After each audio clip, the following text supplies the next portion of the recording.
একদিন বিকেলে হাম্মাদ বাজারে গিয়ে কিছু ফল কিনল। সন্ধ্যার সময় বাজার থেকে বাড়ি ফিরছে হাম্মাদ। হাতে কিছু ফল নিয়েছিল। সেই রাস্তায় এক বৃদ্ধ ভিক্ষুকও হাঁটছিল। বাবা, আজ খুব ক্ষুধা লেগেছে, একটু খাবার পেলে বাঁচতাম।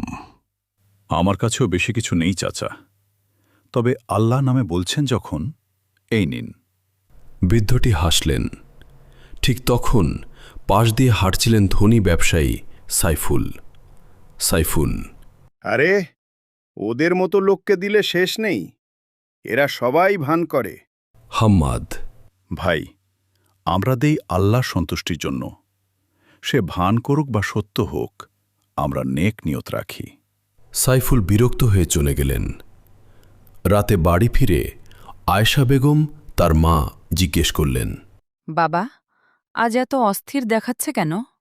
সাইফুল, এই ভিক্ষুকরা সবাই প্রতারণা করে। আজ এক ছেলেকে দেখলাম, তাকে খাবার দিচ্ছিল, কত বোকা।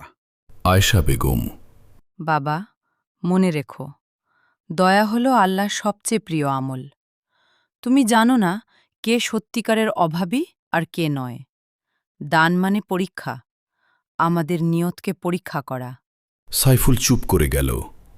দেখা গেল গতরাতেই সে বৃদ্ধ ভিক্ষুক মারা গেছেন।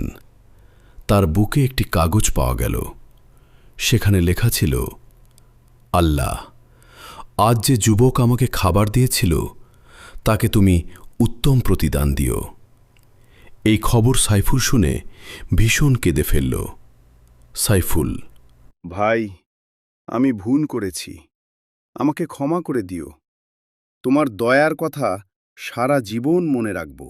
হাম্মাদ, ভাই, আমরা সবাই ভুল করি। আল্লাহ ক্ষমাশীল। মানুষকে সাহায্য করাই বড় কাজ।